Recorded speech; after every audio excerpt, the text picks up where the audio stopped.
जगह पर बैठकर कुछ सलाह मशवरा कर रहा था। एक समय मंत्रियों सहित इसी जगह पर बैठा था। ऊपर को मेरी नजर गई तो एक नजारा देखा था रथ की सकल विमान एक।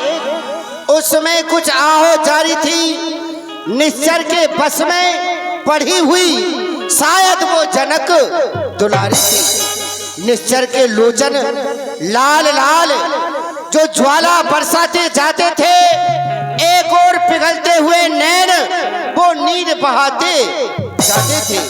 वह दृश्य, वह नजारा मैं नहीं भूल जाने वाला।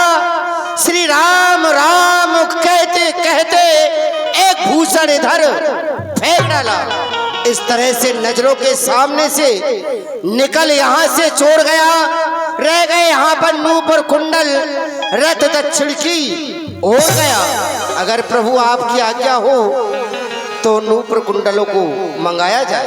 हाँ हाँ, आज शीघ्र मंगाया जाए। हनुमान लेकर के आओ। मांगा राम तुरंत सोई दीना, पट उर लाए सोच यति की। अरे ये तो जानकी के ही आभूषण है, पर यहाँ ये तो वही कुंडल हैं जो कभी जानकी के कानों में रहा करते थे। ये भाई ये वही कुंडल हैं जो कभी कान में रहते थे। मैं के दर्शन को आता टूट वलक की कहते थे। अब बिरही के हाथों आया आभूषण भी बिरही होकर इसका तो जीवन नीरस है। मैं भी जीता हूँ रो रो कर। आभूषण तो मुझसे अच्छा है, इतने दिन उसके साथ रहा। आभूषण तो मुझसे अच्छा है, इतने दिन उसके साथ रहा। आज तुझको गले लगा लूं मैं, सीता का तुझ में हाथ रहा। लक्ष्मण देखो, तुम ही पहचानो, देखो ना, ये वही आभूषण हैं जो जानकी के पास रहा करते थे। पर आज इनके मिलने से क्या फायदा। वैदेही की सुधि यदि नहीं मिली तो तेरा मिलना निष्फल है। लक्ष्मण तुम ही अब देखो, वैदेही के ही कुंडल हैं, ये जानकी के ही आभूषण है। पहचानो लक्ष्मण। भैया ये लक्ष्मण इन पट आभूषण एवं कुंडल के बारे में कैसे बतला सकता है? इनकी पहचान ये लक्ष्मण कैसे बतला सकता है जिसने हमेशा से ही भाभी माँ के चरणों की सेवा की हो, जिस भाभी माँ के मुखार बिंद की ओर कभी दृष्टि भी ना डाली हो, तो इनकी पहचान भला ही लक्ष्मण कैसे बतला सकता है? क्योंकि मैंने तो चरण निहारे हैं, देखे माता के कान नहीं। मैं तो चरणों का सेवक हूं, इन कुंडल की पहचान नहीं। परिणाम सगुन अच्छा है, खड़कन है तीर कमानों में। जल्दी ही वो दिन आएगा, एक कुंडल होंगे उन कानों में, क्योंकि कुंडल वाली वैदेही का इस भांति हरण करने वाले अब सावधान होकर रहना। आते हैं यज्ञ करने वाले, क्योंकि सत्यवती सीता किया है। अब ना चाहेगी तेरे प्राणों पर, आज तक्षण तुझको जाने वाले मैं तुझे सुनाऊंगा प्राणों पर। बोलिए कल्याणी की। कह सुग्रीव सुनहु रघुबीरा, तजहु सोच उरो आनो धीरा। हे प्रभु, आप अपने सोच को त्याग दे और हृदय में धैर्य को धारण करें। सब प्रकार करी हो सेवकाई, जिहि विधि मिले जानकी आय। और प्रभु, हर प्रकार से हम सेवा करेंगे, आपकी सेवा में लगे रहेंगे, और जैसे भी होगा, जिस प्रकार होगा, मातेश्वरी जानकी जी का पता अवश्य लगाएगा। सखा बचन सुन हर्षि, कृपा सिंधु बलसी, कारण कबन बसहु बन, मोसन कहो सुग्रीव। सखा सुग्रीव, भगवान, आपके वचनों को सुनकर हृदय में प्रसन्नता हुई। आज मैं आपसे कुछ जानना चाहता हूँ। कहिए भगवान। जिस समय से हमारा आगमन यहाँ ऋषमुख में हुआ है, उस समय से निरंतर देखते हैं तुम इसी गुफा में छिपकर रहते हो। जब से हम ऋषमुख आए, तुमको उदास ही पाते हैं। चिंता में डूबा देख तुम्हें खुद भी चिंतित हो जाते हैं। छिपकर पहाड़ में रहने का क्या गुप्त भेद, क्या कारण है? छिपकर पहाड़ में रहने का क्या गुप्त भेद, क्या कारण है? हम साथी सुखों दुखों के हैं, कह चलो तुम्हारा क्या प्रण है? आखिर ऐसी कौन सी घटना तुम्हारे साथ घटी, या ऐसा तुम्हारा कौन सा प्रण है जिसके कारण यहीं छिपकर ही रहते हो? नाथ बालियरु मैं दो भाई, प्रीति रही कछु वर्णी न जाए। हे प्रभु, हम तो भाई हैं। हम दोनों भाइयों में इतना प्रेम कि जिसकी की कोई गणना नहीं कर सकता। यह वृतांत मैं आपको बताता हूँ। आइए भगवान। मैं सुत माया भी तेहि नाम, सो प्रभु आवा हमरे गाँव।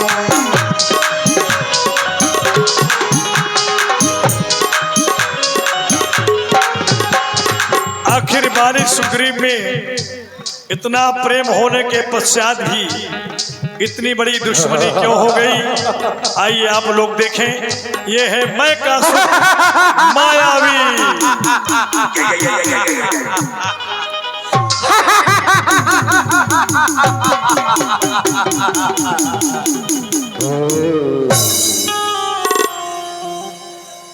काफी दिन हो चुके हैं, लेकिन बहुत दिनों से कोई भी बराबर का योद्धा युद्ध करने के लिए तैयार ही नहीं हुआ है। हाथों में खुजली सी मचने लगी है। इसलिए क्यों नहीं भूमंडल की ओर चलना चाहिए। बराबर का कोई योद्धा देखना चाहिए।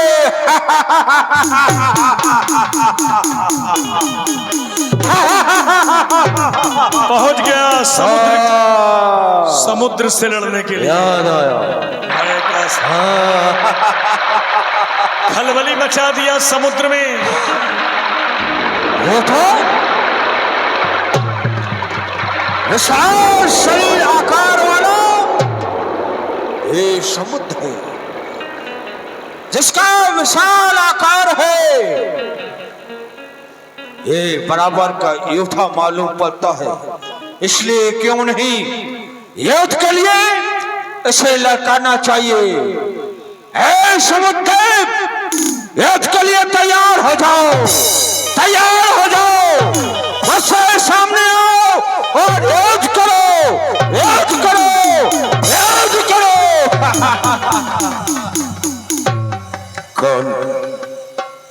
मायावी? हाँ, मैं का पुत्र मायावी तुझे युद्ध के लिए ललकार रहा हूं। अपने आप को बहुत बड़ा योद्धा समझता है और मुझे युद्ध के लिए प्रचार रहा है। अरे मायावी, मैं तो वृद्ध हो चुका हूं, लेकिन तू अपने आप को बहुत भारी योद्धा समझता है, बलवान समझता है। तू अपने भाई का बदला क्यों नहीं लेता? जा और बाली से युद्ध कर, अपने भाई का बदला ले, तब तू अपने बाहुबल का बखान करना। वाली, वो हमारे भाई का दुश्मन है, चलकर देखता हूं।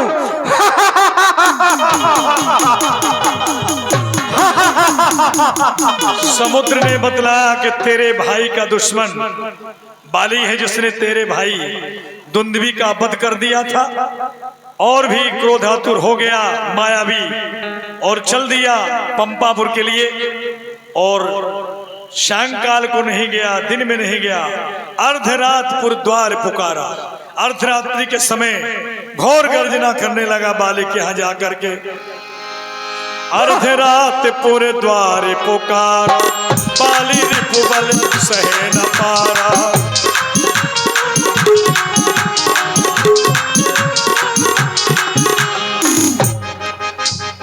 हाँ, वाली कहाँ छिपा बैठा है? ए, मैं का पुत्र मायावी तुझे युद्ध के लिए ललकार रहा है। हाँ, वीर योद्धा बनता है तो बाहर निकल, युद्ध के लिए तैयार हो जा।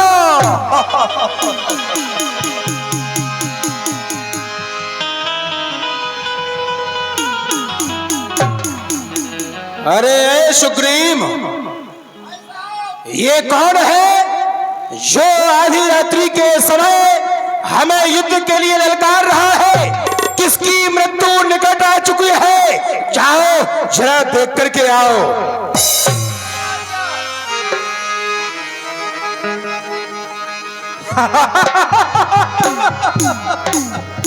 कौन आ रहा है? देखता हूं।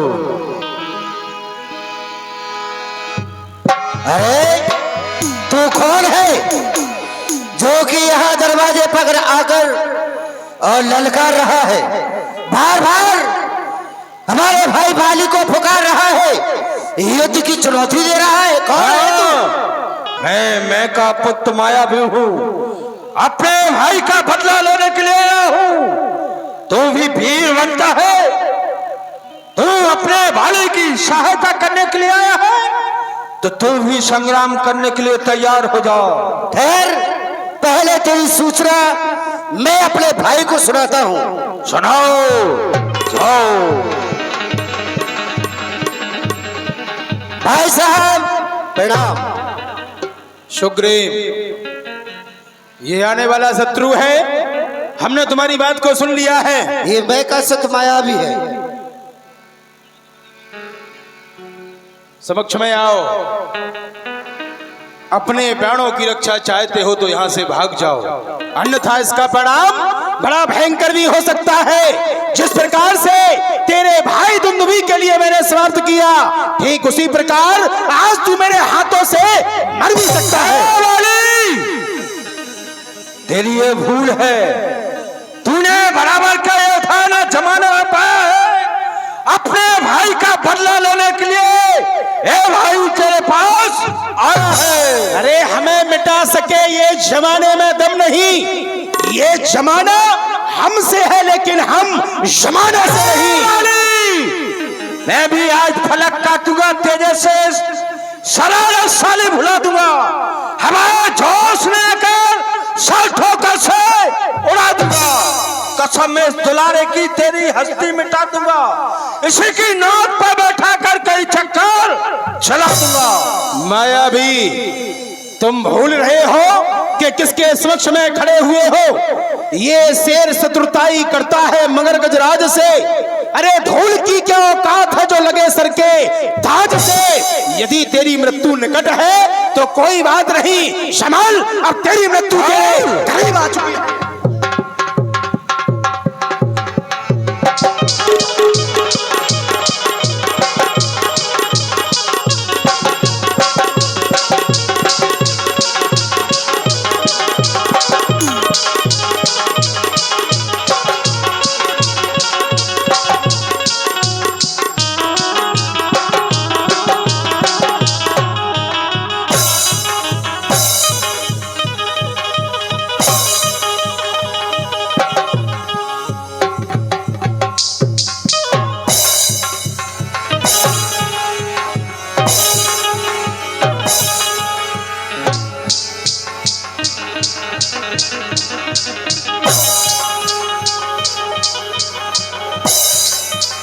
मायावी ने सोचा मेरी जान नहीं बचेगी। वाली देख तेरे पीछे कौन आया।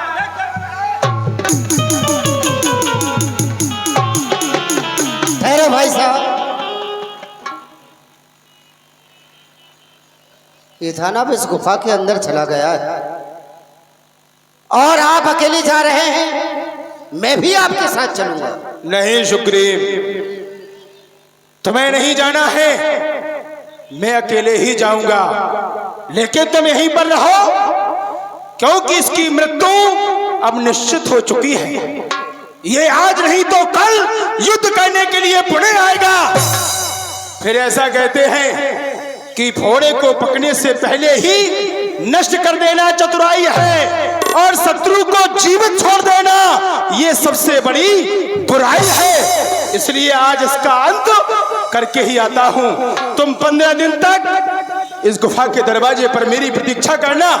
यदि 15 दिन में मैं नहीं आऊं तो समझ लेना कि तुम्हारा भाई वाली समाप्त हो चुका है। जो आज्ञा भाई साहब, जो ठहर जा, कहाँ है?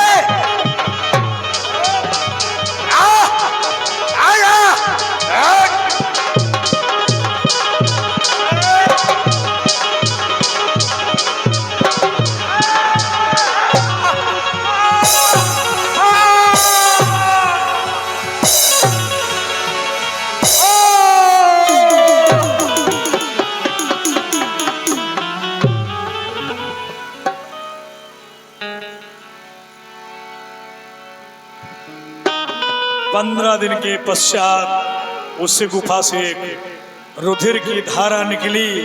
सुग्रीव भयभीत हो गए। क्या अभी जोर जोर से आवाजें आ रही थी, लेकिन अचानक वो आवाज भी बंद हो गई और सफेद खून की धार गुफा से बाहर। नहीं, ऐसा नहीं हो सकता, क्योंकि सफेद खून तो मेरे भाई का है। क्या मेरा भाई समाप्त हो गया? मेरा भाई समाप्त हो गया? ये दानव जब मेरे भाई को समाप्त कर सकता है तो बाहर निकल के ये मुझे भी समाप्त कर देगा। इसलिए बड़ी सी सिला उठाकर इस गुफा के दरवाजे से लगाना चाहिए, जिससे कि ये बाहर ना आने पाए और दरबार के लिए, राज के लिए वापस चलना चाहिए। सुग्रीव ने दो चट्टानों का समावेश करके गुफा के मुख्य द्वार को बंद कर दिया।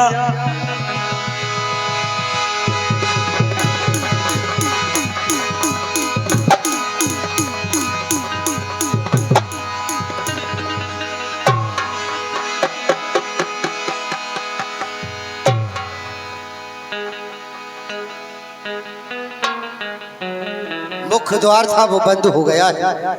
अब ये दानव बाहर नहीं आने पाएगा। मुझे राज के लिए चलना चाहिए।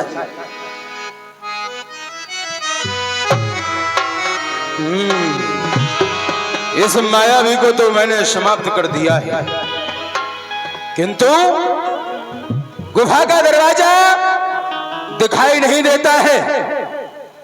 सामने की ओर सूर्य भगवान की कुछ किरणें नजर आ रही है, शायद यही दरवाजा है, चलता हूं।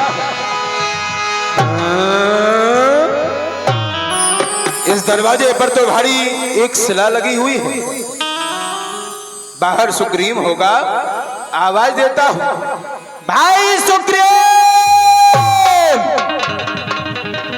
सुग्रीव। कोई उत्तर भी नहीं आता है, शायद मेरी पुकार उसके कानों तक नहीं पहुंच रही है। कोई बात नहीं, इस शिला को मैं ही हटाता हूं, अभी हटा देता हूं।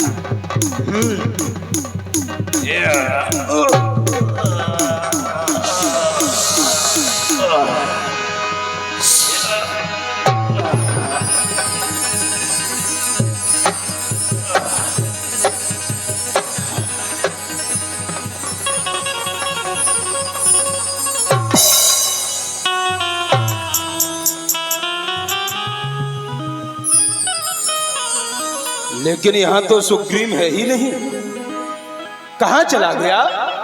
कहीं ऐसा तो नहीं 15 दिन के लिए मैंने उससे कहा था, एक माह व्यतीत हो गया है। ऐसा भी हो सकता है कि नगर के लिए चला गया हो। कोई बात नहीं, नगर के लिए प्रस्थान करते हैं, चलते। इधर मल्टी ने पूरे दिन देखा बिन साई दीन और राज भ्राता सुग्रीव, ये था हनुमान, अनर्थ हो गया। क्या हो गया? अनर्थ हो गया। मैं कैसे तुम्हारा भी जो आवाज लगा रहा था, मेरे भाई को युद्ध के लिए ललकार रहा था। क्या? और मेरा भाई उससे युद्ध करने के लिए गुफा के अंदर गया, लेकिन वहां पर उस दानव ने, उस दुष्ट ने मेरे भाई को समाप्त कर दिया। महाराज बलि को समाप्त कर दिया? समाप्त कर दिया। ये तो बड़ा दुखित समाचार है। ये जाकर के महारानी तारा को बताना चाहिए। आइए। श्री हनुमंतलाल, लेकिन ये राज तो बिगर राजा के हो रहा है। सबसे पहले हमारा तो ये विचार है कि सुग्रीव जी के लिए ये जो सिंहासन राज खाली पड़ा हुआ है, राज सौंप दिया जाए, फिर आगे देखा जाएगा। बैठिए महाराज सुग्रीव जी, आखिर आपको राज तो संभालना पड़ेगा। राज देने की तैयारी चल ही रही थी कि बाली ताई मार ग्रह आवा, मंगलम भगवान विष्णु। भाई साहब प्रणाम। प्रणाम। प्रणाम। तो तू यहाँ राजा बनने की तैयारी प्रजा प्रवासियों से करा रहा है? नहीं भाई साहब, जरा सा तूने विचार नहीं किया कि मेरा भाई उस नत्तू के मुंह में है, तू यहाँ पर आकर के राज सिंहासन पर बैठ गया? नहीं भ्राताश्री, मैंने तो ये देखा कि गुफा के अंदर से सफेद खून की धार आई, क्योंकि सफेद खून तो आपका है, मुझे ये विदित नहीं था, ये मालूम नहीं था कि उस दानव का भी सफेद खून है। इसलिए मैंने मन में विचार किया कि मेरा भाई समाप्त हो गया है। बस मैं बड़ी सी सेना लगाकर दरबार के लिए आया। इन दरबारियों ने मुझे जबरदस्ती यहाँ का राज देना चाहा कि आप आ गए। इसमें मेरा कोई दोष नहीं है, मेरा कोई अपराध नहीं है। सुग्रीव, यदि तूने ये सोचा था कि मेरा भाई वाली मर चुका है, तो तुझे यहाँ करके मेरे मरने का शोक मनाना चाहिए था, लेकिन तूने ऐसा नहीं किया। अरे तुझे मैं हार समझा था गला अपना सजाने को, तू ही काला नाग बन बैठा मुझी को काट खाने को। तो भाग के दरवाजों को तूने बंद कर दिया, तो आज के बाद इस राज से भी तू बाहर जा, क्योंकि कहते हैं ये भाई नालायक तजो स्वार्थी यार, निर्मोही माता तजो निलज्जी नार, तजो चेलाल सेटा नौकर नवक हराम तजो तजो नालायक वैसा चल बाहर भाई साहब, मैं आपके हाथ जोड़ रहा हूँ, आपके पैर पर मेरे अपराधों को क्षमा कर दो भाई यदि साहब, तू दोबारा दिखाई दिया मुझे सुप्रीम क्षमा कर दो भाई साहब, मुझे इस राज से मत निकालो, मुझे मत निकालो भाई। नहीं भैया, नहीं भैया, भैया मुझे ना मारो, मुझे राज से ना निकालो भैया, मुझे राज से ना निकालो। आज यहाँ से आज के बाद ये दोबारा से मनहूस शकल मेरे सामने नहीं आनी चाहिए। आज ताके भय रघुवीर कृपाल सकल भुवन में फिरो बिहाला, सकल भुवन में फिरो बिहाला। हे प्रभु, यही मेरे दुख की कहानी है। सखा सुग्रीव, तुम्हारी कहानी सुना, अपार कष्ट हुआ। सुन सुग्रीव, मैं मारी हूँ बाली ही एक ही बाण, ब्रह्म रुद्र शरणागत गए नौ रही प्राण। आज बाली को मैं एक ही बाण से मार दूंगा। यदि वह ब्रह्मा या स्वयं रुद्र देव भगवान शंकर की शरण में भी जाए तो भी उसके प्राण नहीं बच सकेंगे। कहे रघुवीर सुनहु रघुवीरा, बाली महाभट अति रणधीरा। वो प्रभु, आप तो ऐसे कह रहे हैं कि बाली कोई साधारण हो, वो वीर है, महाभट है, योद्धा है,